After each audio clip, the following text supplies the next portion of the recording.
2012년도로 기억을 하고 있습니다. 10월 2일 밤 11시 19분에 동부전선 강원도 고성에 있는 22사단 56연대에서 북한 병사 하나가 아군 초소로 와서 노크를 했지요.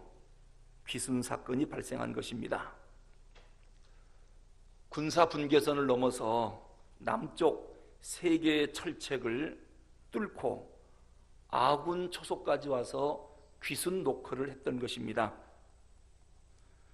최전방 지피에서 철책을 지키던 보초병들, 한마디로 보초를 잘못 쏜 겁니다. 그 22사단의 부사단장이 제 고등학교 친한 친구였습니다. 그때 계급이 완스타였습니다. 별 하나. 그 일로 인해서 제 친구를 비롯해서 5명의 고급 장교가 책임지고 옷을 벗었습니다. 사단장의 목이 보초병에게 달려 있었습니다. 보초병의 책무가 이렇게 중요한 것입니다. 오늘은 파수꾼의 사명이라고 하는 제목으로 하나님 말씀을 증거하겠습니다. 파수꾼이 뭡니까? 주로 밤에 불침번을 서면서 사람들의 생명과 재산을 보호하는 보초병이 바로 파수꾼입니다. 그럼 보초는 누가 서느냐? 군대에서 계급이나 지위가 높은 사람이 보초 서는 게 아닙니다. 지식이 많다든지 인격이 남보다 훌륭해야 보초병이 되는 것도 아닙니다. 다만 보초병이 중요한 이유는 그날 밤 맡은 바 책임이 너무도 막중하기 때문에 그 보초병은 그날 밤만은 그 누구보다도, 어떤 면에서는 사단장보다도 중요한 직책을 맡고 있는 것입니다. 여러분, 전쟁 나면 적군의 첫 번째 공격 목표가 부대를 지키고 보초를 서는 보초병입니다. 그 보초병만 죽이면 그날 밤 적군이 아군 속에 들어와 아군을 전멸시키고 탈환을 할 수 있기 때문입니다. 전쟁의 승패는 그날 밤 보초서는 보초병에게 달려있다 해도 과언이 아닙니다. 한 부대의 전체 생명을 이 보초병이 쥐고 있습니다. 그 보초병이 정신을 바짝 차리면 그 부대의 생명은 그날 밤 안전할 것이고, 만약에 보초를 잘못 쏘고 졸고 있다면 전멸을 당할 수도 있습니다. 그렇기 때문에 이 보초병인 파수꾼에게는 절대 조건 3가지가 있습니다. 첫째는 항상 깨어 있어야 합니다. 그것도 맑은 정신으로 깨어 있어야 합니다. 졸린다고 흐리멍텅한 눈으로 있다가는 큰일 납니다. 이 파수꾼은 눈빛이 초롱초롱해야 합니다.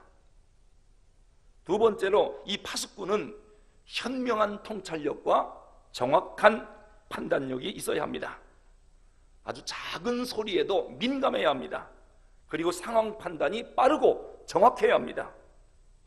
헛개비를 보고 지레 겁을 먹는다든지 안일한 태도는 화를 초래할 수 있습니다.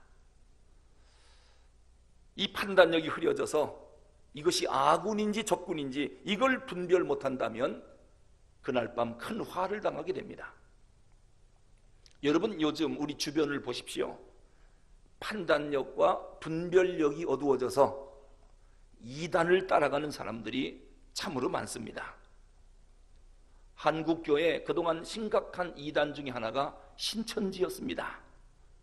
여러분, 그 교주인 이만희가 구세주랍니다. 이만희가 하나님이랍니다. 얼마나 많은 사람들이 신천지를 따라가 자녀를 버리고 가정을 버리고 재산을 버리고 그쪽으로 들어가는지 모릅니다. 또 하나님의 교회라고 하는 이름을 갖고 교주 노릇을 하고 있는 안상홍이라고 하는 사람을 많은 사람들은 구세주라고 여기고, 이제 그가 죽으니까 그의 아내인 장길자를 하나님의 어머니라고 하면서 그를 따라가고 있습니다. 한국교회가 신천지를 경계하는 틈을 타서 하나님의 교회라고 하는 이단이 지금 100만 명이 넘습니다. 얼마나 급성장하는지 모릅니다. 여러분, 그 이외에도 여러 이단들이 우는 사자와 같이 두루 삼킬 자를 찾아 온 동네를 헤집고 다니고 있습니다. 정신 바짝 차려야 합니다. 여러분, 기독교 2000년 역사는 이단과의 전쟁의 역사였습니다. 초대교회 때부터 이단들은 항상 판을 쳤습니다. 그리고 마지막 때 징조를 성경은 뭐라고 말씀하느냐? 이 거룩한 강단 위에 적 그리스도가 서거든 세상 끝이 온 줄 알라 그랬습니다. 강대상에 이단자가 올라오면 세상 끝난 줄 알라. 그러니 여러분, 아무데나 따라가면 안 됩니다. 집사님, 성경을 무료로 가르쳐주는 정말 은혜로운 곳이 있는데 함께 가지 않을래요? 뭔가 배우는데 열정 있는 사람들은 너무도 달콤한 이야기지요. 또는 아주 훌륭한 선교사님이 오셨는데 지가 잘하는 분입니다. 함께 만나 차 한잔 나누면 어떨까요? 선교를 좋아하고 선교사를 존경하는 한국 교인들에게 아주 달콤한 말입니다. 또는 뭐라고 유혹하느냐? 집사님, 어젯밤 내가 꿈을 꿨어요. 아니면 내가 기도하는 중에 집사님 가정 이러이러한 일 환상을 봤어요. 사전에 그 집의 정보를 캐내갖고 알아낸 다음에 이걸 꿈에서 봤다, 환상을 통해 봤다. 이래서 사람들을 완전히 유혹해가는 것입니다. 이거 100% 이단입니다. 정확한 분별력과 현명한 판단력이 없으면 자기도 모르는 사이에 이단으로 끌려갑니다. 세 번째로, 파수꾼은 그렇기 때문에 자기의 사명이 중요한 만큼 투철한 사명감이 있어야 합니다. 비록 지위는 말단 계급입니다. 하지만 오늘 밤 주어진 이 사명은 어느 사단장 못지않게 중요한 직책입니다. 나 하나로 인해서 부대원 전체가 살 수도 있고 전체가 죽을 수도 있습니다. 나 하나가 잘못 판단하면 국가가 위기에 처할 수도 있습니다. 그래서 파수꾼은 투철한 사명감이 있어야 합니다. 여러분, 오늘 우리가 읽은 이 본문은 예언자 에스겔을 이스라엘의 파수꾼이라고 말씀합니다. 이걸 오늘날로 적용하면 예수 믿는 모든 그리스도인들은 에스겔처럼 파수꾼의 사명이 있다는 것입니다. 저도 파수꾼, 여러분도 모두가 다 파수꾼이라고 하는 것입니다. 보초병들입니다. 그렇기 때문에 나 하나만 깨어 있으면 우리 가족은 다 삽니다. 그런데 파수꾼이 나마저 잠들면 우리 가족들 모두가 위험에 빠집니다. 우리 둘의 교회라도 영적으로 깨어 있으면 이 도시의 백성들은 안전합니다. 우리 교회마저 잠이 든다면 이 도시는 소망이 없습니다. 위기에 빠질 수가 있습니다. 그래서 가난농군학교 김용기 장로님은 강원도 신림 가난농군학교 산꼭대기에 개인 토구를 파놓고 거기를 기도실로 삼고 뭐라고 써붙였느냐? 결애여 안심하라, 조국이여 안심하라. 그걸 써붙여놓고 거기서 늘 24시간 기도하는 곳입니다. 김용기 장로님은 내가 이 민족의 파수꾼이다. 나 하나라도 깨어있으면 조국과 결애는 안심할 수 있다. 그래서 그곳에서 평생을 기도하셨던 것입니다. 오늘 우리도 이러한 김용기 장로님과 같은 파수꾼 의식이 절대적으로 필요합니다. 오늘 본문은 이 파수꾼과 같은 우리들에게 중요한 교훈 세 가지를 주고 있습니다. 첫째는 믿음은 들음에서 난다는 것입니다. 17절에 보면 너는 내 입의 말을 듣고 나를 대신하여 그들을 깨우치라고 했습니다. 이 말씀이 무슨 뜻이냐면 하나님의 말씀을 먼저 들은 우리들은 하나님을 대신해서 다른 사람을 깨우쳐야 할 사명이 있다라고 하는 것입니다. 여러분, 하나님 말씀을 들어서 알고 계십니까? 그렇다면 하나님을 대신해서 하나님 말씀을 모르는 사람들에게 알려줘서 그들을 깨우쳐야 할 사명이 여러분에게 있습니다. 이게 파수꾼의 사명입니다. 그러므로 파수꾼이 되려면 남이 듣지 못하는 음성을 들을 줄 알아야 됩니다. 남이 보지 못하는 것을 먼저 볼 줄 알아야 파수꾼의 사명을 감당할 수 있습니다. 그래서 보지 못하는 자들에게 보게 알려주고 깨닫지 못하는 자들을 깨닫게 알려줘야 합니다. 이것이 파수꾼의 자격이요 사명입니다. 오늘 본문 보니 믿음은 들음에서 난답니다. 들음의 내용은 그리스도의 복음입니다. 그러니까 복음을 들어야 믿음이 생기고 믿음이 있어야 구원받습니다. 복음을 듣지 않고는 구원은 안 일어납니다. 여러분, 만약에 물에 빠져 허우적거리는 사람이 자기 스스로 자기 머리카락을 잡아 다닌다고 해서 물에서 구출받을 수 있습니까? 물에 빠진 사람의 구출은 반드시 밖에서 누군가가 잡아서 끌어내야 구출을 받을 수가 있는 것입니다. 그래서 예수님이 하늘에서 이 땅으로 내려오신 것입니다. 이 땅의 모든 백성들은 죄악의 구덩텅이 속에서 모두 멸망당해가고 있었습니다. 우리를 구원하려고 밖에서 예수님이 오셔서 우리에게 구원의 손길을 내민 것입니다. 그럼 우리 입장에서는 어떻게 해야 됩니까? 그 구원의 사랑의 손길을 잡아야 됩니다. 인간적인 입장에서는 진실한 반응을 보여야 합니다. 그래서 구원이라고 하는 게 뭐냐? 이걸 신학적으로 정리하면 이렇습니다. 구원이란 객관적인 진리와의 만남과 이에 대한 인간 편에서의 진실한 응답, 여기서 구원이 이루어진다. 여러분, 객관적인 진리와의 만남이 뭡니까? 말씀을 통한 예수 그리스도를 소개받았습니까? 그렇다면 인간 편에서는 거기에 대해서 진실한 응답을 해야 구원이 이루어집니다. 아무리 말씀이 들려와도 인간 편에서 응답하지 않으면 구원의 역사는 안 이루어집니다. 우리를 구원하려고 주님이 오셔서 사랑의 손길을 내밀었습니다. 이제 우리는 그 손을 잡은 사람들입니다. 그래서 구원받았습니다. 그런데 옆에 있는 사람은 손을 안 잡습니다.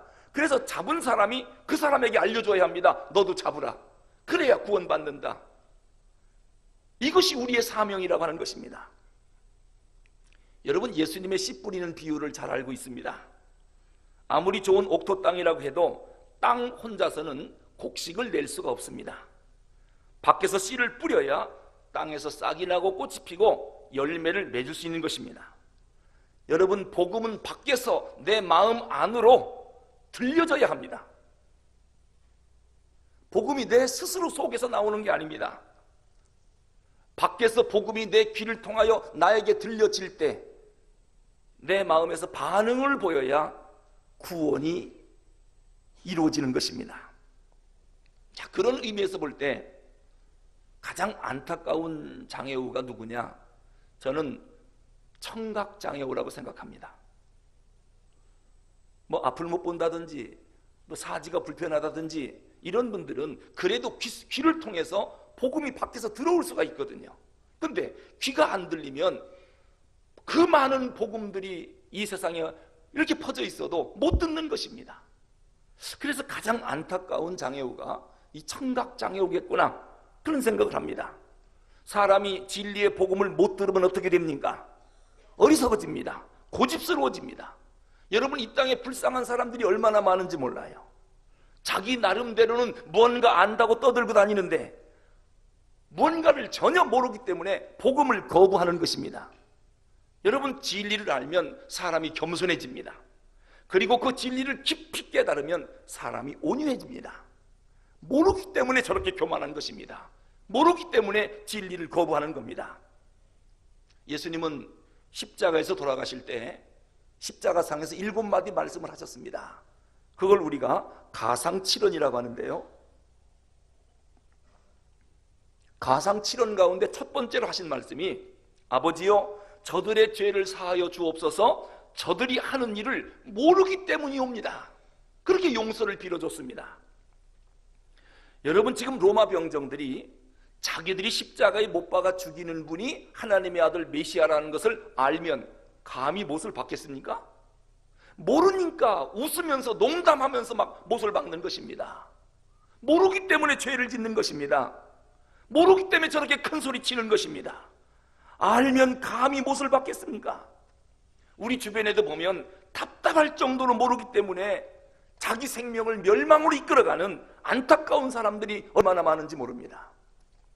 그런 의미에서 여러분, 전도라고 하는 게 뭡니까?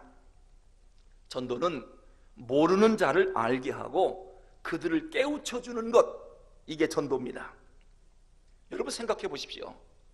천당과 지옥을 안다면 예수 안 믿을 사람이 누가 있겠습니까?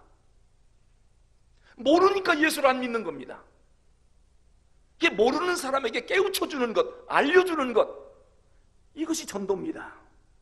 그들은 몰라서 안 믿고 몰라서 죄를 짓고 몰라서 파멸당하는 것입니다. 자, 그러고 보면 죄 중에서 가장 무서운 죄가 무식의 죄입니다. 이건 모르면 망하는 겁니다. 모르니까 안 믿어요. 모르니까 죄를 져요.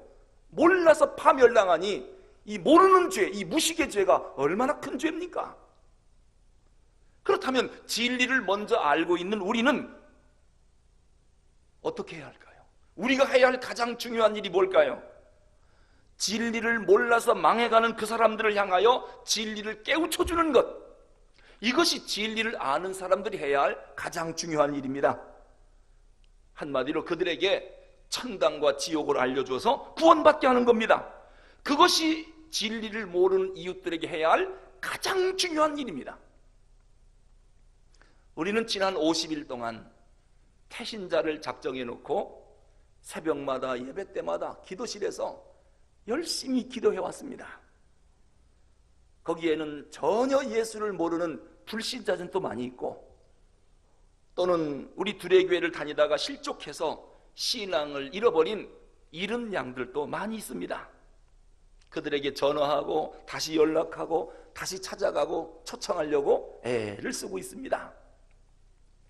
이제 그분들을 공식적으로 우리가 모셔오는 날이 돌아오는 주일입니다.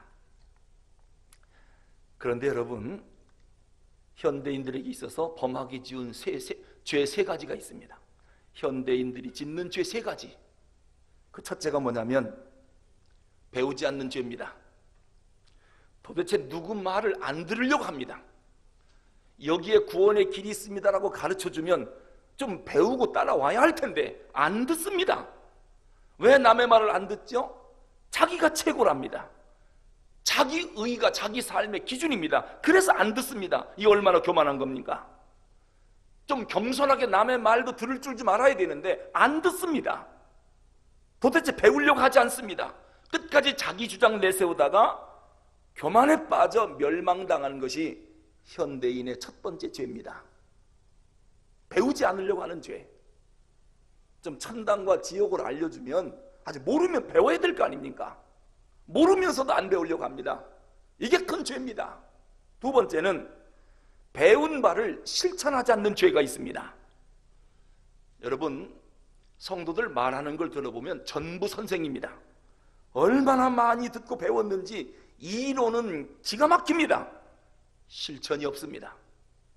아는 바에 비해서 행하는 게 별로 없습니다. 한마디로 말뿐입니다. 야고보 사도는 그것을 향해서 죽은 믿음이라고 그랬습니다. 죽은 믿음은 구원받지 못하는 믿음입니다. 이 배운 바를 실천하지 않는 현대인의 죄. 세 번째는 아는 바를 가르치지 않는 죄가 있습니다. 여러분, 많이 배워서 알고 있습니까? 구원의 진리를 정확히 알고 계십니까? 그 진리를 나만 알고 있고 남에게 가르치지 않는다. 이게 현대인의 죄라고 하는 것을 꼭 기억해야 합니다. 그런데 그러한 열정, 남에게 가르치려고 하는 열정이 현대인들에게는 별로 없습니다. 서점에 가면요, 부모를 어떻게 가르칠 것인가, 아주 특이한 제목의 책이 있습니다. 그 책은 한마디로 부모님도 가르쳐드려야 된다, 그런 이야기인데 다른 거 아닙니다. 옛날 어르신이기 때문에 현대 문화권 속에서 살 때 너무도 모르는 것들이 많아요. 예를 들면 스마트폰을 활용하는 방법이라든지 인터넷을 활용한다든지 SNS를 사용한다든지 어르신들이 그런 방법을 잘 모르시거든요. 이것을 바르게 가르쳐드리고 알려드려서 부모님들이 무식해지지 않도록 만들어 드리는 것, 이것이 중요한 효도라고 하는 거예요. 이게 현대인의 효도는 좀 다릅니다. 그런데 현대인들은 알면서도 가르치지 않으려고 하는 죄를 범해요. 어떤 노모가 평생 동안 우상을 섬기고 절에만 다녔습니다. 근데 자녀들은 교회를 다녀요. 근데 어머니께 교회 한번 가자고 왜 권유를 못하느냐?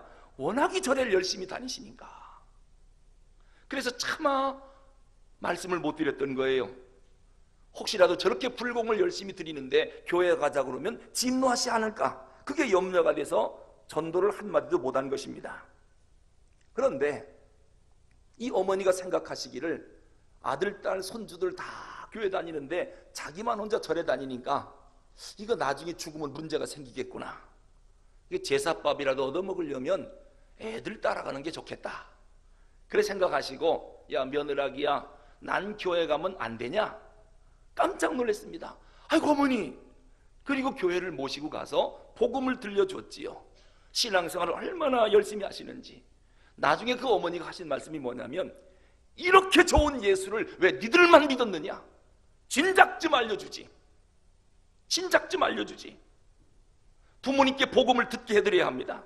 복음을 가르쳐 드려야 됩니다. 왜요? 믿음은 들음에서 나거든요.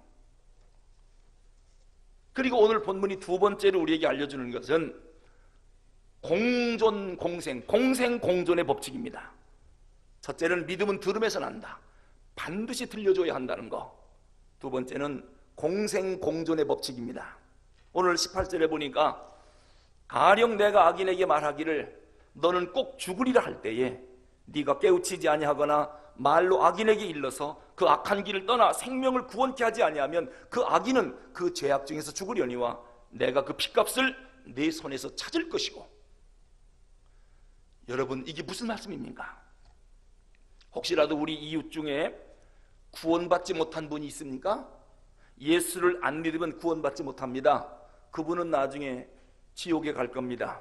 그러면 이 지옥에 간 그 사람의 핏값을 누구에게 찾는다고 하느냐? 이웃에 살면서 잘 알면서도 복음을 전하지 않은 예수 믿는 너에게 이 사람의 핏값을 찾겠다는 거예요. 아이, 너무도 무서운 말씀이에요. 여기 불쌍한 한 영혼이 있습니다. 그에게 복음을 전하는 자가 없어서 그는 복음을 듣지 못했고, 듣지 못했으니 믿을 수가 없었고, 그는 구원받지 못했습니다. 멸망당했습니다. 오늘 본문을 말씀합니다. 이 사람이 구원받지 못한 책임, 복음을 알고 먼저 믿은 너에게서 찾겠다는 겁니다. 너에게 책임을 묻겠다는 말씀입니다. 너무 무서운 말씀입니다. 제가 학교에서 아이들을 가르칠 때 저는 에스겔 3장 16절 말씀이 늘 가슴을 쳤습니다. 수업 들어가서 이제 아이들을 가르치고 너희들 이제 노트에다가 칠판 필기해라. 그 아이들이 열심히 받아 필기를 해요. 그럼 창밖을 내다보고 있으면 성령님이 저에게 꼭 말씀하셔요. 영근아, 예, 저 뒤에 있는 쟤 예수 믿을까? 왜요? 네가 왜 영어 선생이냐? 영어만 가르치는 게 영어 선생이냐? 좀 영어를 통해서 하나님을 가르쳐야지. 저 아이가 만약에 예수를 안 믿는다면 넌 예수 믿잖아. 저 아이에게 복음을 네가 안 전했다? 그럼 쟤는 예수를 안 믿을 거고 나중에 멸망당하여 지옥 갈 거다. 저 아이의 핏값을 너한테 내가 반드시 물을 거고 너한테 핏값을 찾을 거다. 너무도 겁나는 말씀을 하셔요. 여러분, 내가 나중에 죽어서 그 아이들 핏값을 내가 책임져야 됩니까? 방법이 하나 있어요. 알았습니다. 얼른 가서 물어봅니다. 아무개야, 지난주에 교회 갔다 왔어? 그럼 교회 다니는 애면은 네, 갔다 왔습니다 그래요. 교회 안 다니는 아이는 아무 말을 안 해요. 그러면 몇 학년 몇 반 누구 이름을 적어놔요. 그리고 3, 4일 후에 반장을 시켜서 교무실로 그 아이를 불러요. 그럼 그 아이가 웬일인가 하고 뛰어와요. 네가 영어 성적을 보니까 요 부분에서 좀 약한 것 같은데 요 책을 갖고 공부하면 크게 도움이 될 거다. 공부하고 나한테 다 끝나면 갖고 와라. 이 아이가 웬일인지요. 제가 참고서 하나 주거든요. 그럼 그걸 가져가서 열심히 공부해갖고 교무실로 다시 와요. 이렇게 몇 번 하고 이 아이가 어디 사는지를 파악한 다음에 그 주변에 있는 교회에 다니는 다른 반에 있는 친구를 불러다가 서로 만나게 해줘요. 그리고 아무개야, 너 아무개 아무 친구를 따라서 이 교회 나갔으면 좋겠다. 그러면요, 이 아이가 싫어요, 안 나가요, 이런 아이는 거의 없습니다. 예, 알았습니다 하고 친구 따라서 꼭 교회 갑니다. 그리고 제가 하나님께 말씀합니다. 하나님, 이제 제가 할 일 했지요. 이 아이 핏값 나한테 묻지 마십시오. 일단 복음을 전했으니까. 근데 문제는 뭐냐? 이 아이들이 너무도 많다는 거예요. 한 반에 60명씩 앉아 있는데 한 학년에 15개 반이에요. 전교 45개 반이에요. 정신여고 교문 안에 들어오는 아이들, 너 어떡할래? 이러니까 틈만 나면 아이들을 불러놓고 교목실에 가서 전교생 명단을 놓고 교회 다니나 안 다니나 맨날 그것만 체킹하고 있어요. 영어를 잘 가르쳐 명문대학도 보내야 되지만 천국대학 보내는 것이 내 사명 아니겠습니까? 이제 문제는 뭐냐면 정신여고가 잠실 종합운동장역이거든요. 바로 역옆이에요. 지하철을 타고 출근을 하는데 피곤하잖아요. 새벽같이 오니까. 옆자리에 앉아있는 사람이 누가 앉든 그냥 눈 감고 잠깐이지만 좀 쉬고 싶은데 성령님이 말씀하세요. 아무개야, 예? 네 옆에 앉아있는 사람 교회 다닐까 안 다닐까? 왜 자꾸 물으십니까? 만약에 그 사람이 안 다닌다면 네가 지금 복음 전할 기회가 왔는데 네가 안 전했다. 이 사람 복음을 못 들었으니 멸망당할 거다. 이 사람 핏값을 너한테 잡겠다. 알았습니다. 혹시 교회 다니시나요? 다니면 네, 그럼 잘 다니십시오. 안 다니시면 혹시 사형리에 대해서 들어본 적이 있습니까? 그리고 사형리를 가르칠 수밖에 없어요. 근데 아침 출근 시간이 20분이니까 짧은 시간에 다 못하거든요. 어쨌든 가까운 교회 나가십시오 하고 빨리 내려야 됩니다. 문제는 퇴근 시간입니다. 지하철 2호선은 순환선입니다. 지가 뱅글뱅글 돌아요. 사람만 탔다 내렸다 하지. 그러니까 전하고 내려오려면 또 누가 와서 앉고, 좀 내리려면 또 누가 와서 앉고, 결국 하나님이 신학교로 보내더라고요. 오늘 목사가 됐습니다. 에스겔 3장 16절이 계속 부담이 되는 거예요. 네 옆집 사람, 네 이웃 사람, 너에게 복음을 주지 않았느냐? 근데 네가 복음을 안 전해? 알고 있는 사람이 현대인의 죄 중에 아는 바를 가르치지 않는 죄가 있어요. 그러므로 여러분 꼭 기억하십시오. 천당은 아예 혼자 갈 생각 마라. 천당은 혼자 가는 게 아닙니다. 이게 농담처럼 들릴지 모르지만 사실입니다. 내가 아는 저 사람을 살려야 나도 사는 것입니다. 저 사람 안 살리면, 내가 아는 저 사람 안 살리면 핏값을 나에게 찾겠다고 에스겔 3장 16절 분명히 말씀합니다. 열왕기하 7장에 보면 선지자 엘리사 시대에 이스라엘 북쪽 수도인 사마리아 성이 아람 왕 베나닷에게 포위되었습니다. 아람 군인들이 작전을 짰는데 이 사마리아 성을 차단하고 물과 식량 공급을 막자는 겁니다. 사마리아 성이 이제는 굶주리게 됐습니다. 얼마나 배가 고픈지, 배가 고픔이 극에 달하자 성경에 보니까 자기 집 아기를 잡아먹었다고 그랬어요. 근데 성문 밖에 누가 있었느냐? 4명의 문둥병 환자가 살고 있었습니다. 성 안에 못 들어옵니다. 성 안에서 음식을 성 밖으로 던져주면 그거 먹고 사는 문둥병 환자 4명이 있었는데, 성 안에가 굶어 죽게 됐으니 던져주는 음식이 없잖아요. 밖에 있는 문둥병 환자도 굶어 죽게 생긴 겁니다. 그래서 4명이 상의하기를, 성 안에서 음식을 안 주니 굶어 죽게 생겼다, 그럴 게 아니라 저 아람 군대 진지에 가서 먹을 걸 달라고 구걸을 하자. 적군이기 때문에 우리를 죽일지도 모르는데 굶어 죽나, 거기 가서 적군에게 죽나, 죽는 건 마찬가지니 한번 가보기라도 하자. 그리고 4명이서 아람 군대 진지를 찾아갑니다. 이게 웬일입니까? 진지 문 열고 들어갔더니 아마 만찬을 하다 마른 것 같아요. 온 군인들이 다 도망가고 상은 부러지도록 차려져 있고 온갖 금은보와 폐물이 있고 의복들이 쌓여 있고, 그런데 군대는 다 도망간 겁니다. 이게 어쩐 일입니까? 어젯밤 엘리사 선지자가 하나님 앞에 간절히 기도하자 하나님께서 기가 막힌 방법으로 적군이 쳐들어오는 것처럼 착각하게 만들어 아람 군대들을 전부 도망치게 만드는 겁니다. 이게 하나님이 하시는 일입니다. 그래서 이 4명의 문둥병자들은 얼마나 많이 먹었는지, 그리고 많은 옷을 갖고 금은보화를 갖고 이제 정신나서 생각해보니 이 기쁜 소식, 이 좋은 소식, 이게 복음 아니겠습니까? 이 소식을 성 안에 있는 왕에게 알리자. 만약에 안 알리면 우리가 벌을 받을 것이다. 그래서 성 안으로 뛰어들어가서 이 기쁜 소식을 전하게 되고 사마리아 성 사람들을 구원하게 됩니다. 성도 여러분, 이게 무슨 말씀입니까? 이 세상은 나 혼자만은 살 수 없습니다. 나 혼자만 잘 먹고 배부르고 그건 안 될 일입니다. 만약 이 기쁜 소식을 너희가 전하지 않으면 너에게 벌을 내리리니, 하나님 말씀입니다. 그러므로 이 구원의 기쁜 소식을 알고 있는 우리들, 날이 밝기 전에, 주님 다시 오시기 전에, 오늘 기회 주어졌을 때 이 소식을 빨리 전해야 합니다. 이 소식을 전하지 아니하면 우리에게 벌이 미칠지니, 이 소식 안 전하면 벌 받는답니다. 이건 제 말이 아니라 바이블 said so, 성경이 그렇게 말씀합니다. 이게 바로 내 손에서 핏값을 찾겠다라고 하는 말씀입니다. 그런데 여러분, 이 시대의 가장 큰 문제가 뭔 줄 아십니까? 지독한 이기주의입니다. 이기주의 앞에는 사회도 국가도 가정도 마찬가지입니다.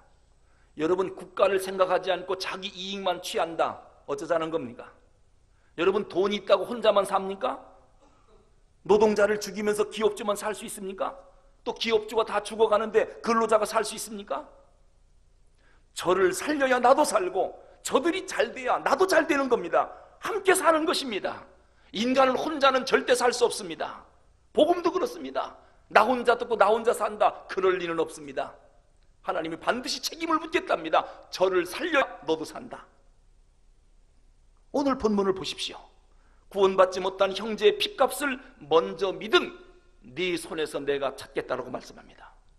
그러므로 이 복음 전도는 해도 되고 안 해도 되는 선택의 문제가 아닙니다. 이거는 반드시 해야 내가 벌을 받지 않는, 핏값을 치르지 않는, 그래야 나도 살 수 있는 겁니다. 그래서 공생공존의 법칙입니다. 누가복음 10장에 보면 선한 사마리아인의 비유가 나옵니다. 참 우리에게 많은 깨달음을 주는데요, 어떤 사람이 예루살렘에서 여리고로 내려가는 길에 강도를 만나 죽을 만큼 맞았습니다. 이 사람 그냥 놔두면 피 흘리고 그날 밤 죽습니다. 누군가 도와줘야 삽니다. 만약에 이 상황을 보고 못 본 채 그냥 지나간다면 이 사람은 간접살인죄를 짓는 겁니다. 그런데 제사장과 레위인이 그냥 지나갔습니다. 그걸 보면서도 왜 그냥 지나갔을까요? 바빠서 그랬습니다. 바빠서 그랬습니다. 여러분, 아무리 바빠도 생명 구원하는 일보다 더 바쁜 일이 어디 있겠습니까? 만약에 거기 부상당하고 죽어가고 있는 그 사람이 자기 아들이라도 바빠서 그냥 갔겠습니까? 자기 아들이 아니기 때문에, 자기 식구가 아니기 때문에 못 본 채 그냥 지나간 것입니다. 남이기 때문에 그냥 지나간 겁니다. 남의 생명이 자기 바쁜 일만도 못합니다. 이게 무서운 이기주의입니다. 어떻게 나만 살고 내 자식만 살고 내 가정만 살 수가 있습니까? 이웃은 어떻게 하고요?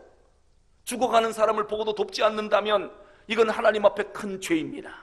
고난의 눈물을 흘리고 있는 사람, 저 고통 중에 있는 사람을 어떻게 외면할 수가 있습니까? 물론 저들의 운명을 우리가 다 책임질 건 아니지만 그들의 무지함만은, 무식함만은 우리가 일깨워줘야 할 책임이 있다는 것입니다. 그러므로 우리는 내가 할 일만 하면 됩니다. 그들이 듣고 안 듣고는 그들 책임입니다. 그래서 심판날에 내가 아는 사람 중에 복음을 못 들어서 예수를 안 믿었다라고 변명하는 사람이 하나도 있으면 안 됩니다. 그래서 부지런히 복음을 전해야 하는 것입니다. 여러분, 북한을 그런 의미에서 생각하면 얼마나 마음이 아픈지 모릅니다. 북한 동포들은 복음을 들을 수가 없습니다. 복음을 듣는다면 곧 죽음입니다. 성경책을 소유만 해도 숙청을 당합니다. 하지만 그 백성들에게 복음을 전해야 될 거 아니겠습니까? 만약에 북한 백성들이 복음을 못 듣고 모두 멸망당하여 지옥 간다면 그들의 핏값을 남한 쪽에 있는 우리에게 물을 것입니다. 한국 교회에 물을 것입니다. 그래서 선교사들이 목숨 걸고 북한 땅에 들어가는 것입니다. 왜요? 그들에게도 복음을 들을 수 있는 기회를 줘야 한다는 것입니다. 이것이 복음을 아는 우리들의 책임이라고 하는 것이지요. 중국 요녕성 매화구 철서교회라고 하는 교회가 있는데요, 처석교회 지도자들을 모아놓고 제가 조직신학을 강의할 때였습니다. 마침 그곳에 친척이 북한에 있는 한 여인을 초청을 해서 중국에서 좀 아마 이렇게 쉬고 있었습니다. 근데 조직신학을 강의하고 있는데 이 부인이 관심이 많은지 왔다 갔다 이렇게 쳐다만 보고 들어오진 않아요. 좀 말을 걸으려고 하면 일체 말을 안 해요. 그래도 뭔가 좀 말을 좀 내가 붙여보고 싶어서 이제 내일 모레면 강의가 다 끝나는데 제가 옆에 가서 물었습니다. 혹시 했더니 얼른 도망가요. 말을 안 해요. 그래서 죄송하지만 한 가지만 대답해 주세요. 북한에 있을 때 구원이다, 예수님이다 이런 얘기 들어본 적 있습니까? 전혀 못 들었답니다. 중국 땅에 와서 처음 들었답니다. 여러분, 지금 복음 전파가 얼마나 왕성하게 퍼지고 있습니까? 세계 구석구석 복음이 안 들어간 나라가 어디 있습니까? 그런데도 북한 땅은 완전히 차단되어 있습니다. 이 백성들 구원해야 되는 거 아니겠습니까? 그들은 복음을 못 듣습니다. 어찌 구원을 받을 수 있겠습니까? 그럼 이 책임 누구에게 물을까요? 복음을 알고 있는 남한 땅 우리들에게 물을 것입니다. 그래서 안타까운 것입니다. 그러므로 세 번째 교훈이 뭡니까? 내 책임만은 내가 해야 내 생명이 보존된다는 겁니다. 이게 19절입니다. 네가 악인을 깨우치되 그가 그 악한 마음과 악한 행위에서 돌이키지 아니하면 그는 그 죄악 중에서 죽으려니와 너는 네 생명을 보존하리라. 네가 복음을 전했는데도 그가 믿지 않았다. 그렇다면 네 책임이 아니다. 그 사람은 복음을 안 믿었기 때문에 멸망당하지만 네 생명은 보존되리라. 복음을 듣고도 믿지 않는 것은 그 사람 책임이랍니다. 그러나 복음을 전한 너는 생명이 보존되리라. 오늘 본문 말씀입니다. 어떤 성도님 그러시더라고요. 남편은 교회 안 나오시고 아내만 교회 다니시는데 한 번은 물었습니다. 남편에게 전도해 보셨습니까? 이렇게 전도주일에 한번 가자고 요청을 한 적이 있습니까? 그랬더니 목사님, 대한민국 남자 다 믿어도 그 사람은 안 믿어요. 아예 말도 안 꺼냈답니다. 여러분 에스겔 2장 7절에 보니까 듣든지 아니 듣든지 너는 내 말로 고할지어다 그랬습니다. 왜요? 그 다음은 성령이 하실 일입니다. 우리 함께 교회 가십시다. 이건 내가 할 일이고 그 사람이 오고 안 오고는 성령님 영역입니다. 그런데 왜 우리는 성령님이 역사할 기회조차도 안 주느냐라고 하는 거예요. 방탕한 아들 복음 전해야 됩니다. 언젠간 주님 앞으로 돌아올 겁니다.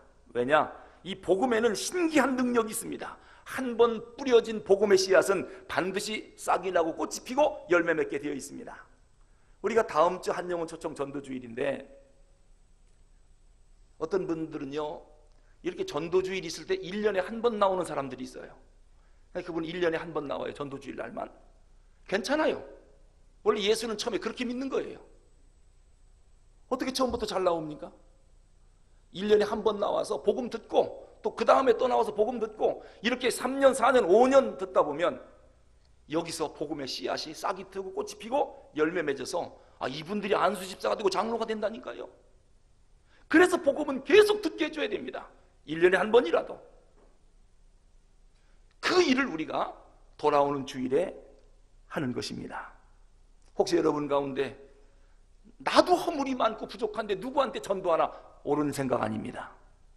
그래도 전도해야 됩니다. 나 혼자 믿기도 벅찬데 누구를 전도합니까? 안 됩니다. 그래도 하셔야 됩니다. 이것이 파수꾼의 사명입니다. 예수를 전혀 믿지 않는 불신자들을 초청하십시오. 저 사람 안 믿을 거야 미리 결정하지 마십시오. 예수 잘 믿다가 중간에 시험 들어서 방황하는 분들도 주변에 많이 있습니다. 한 달이 성전에 있는 우리 성도들 함께 예배드리면 얼마나 좋겠습니까? 다 우리 성도들입니다. 함께 모여 하나님을 기쁘게 하는 예배를 드릴 수 있도록 한 주간 동안 아주 열심히 발로 뛰시고 노력을 하시기 바랍니다. 전도하라고 그러면요, 사람이 딱 3가지 반응을 보여요. 어떤 목사님이 그랬답니다. 다음 주에 전도하러 주일인데 빈손으로 오면 교회 안 들여보냅니다. 그랬더니 3가지 반응을 보이더래요. 하나는, 목사님 뭐라고 말씀하셨어? 못 알아들은 거예요, 졸다가. 2번째 반응은, 그래도 왔는데 내쫓으려고. 3번째 반응은, 큰일 났다, 누구를 데려오나 하고 하나님 누굴까요 기도하는 중에 하나님이 구원할 자를 붙여줘서 데리고 들어오는 거예요. 여러분은 셋 중에 누구에 속합니까? 기도하겠습니다.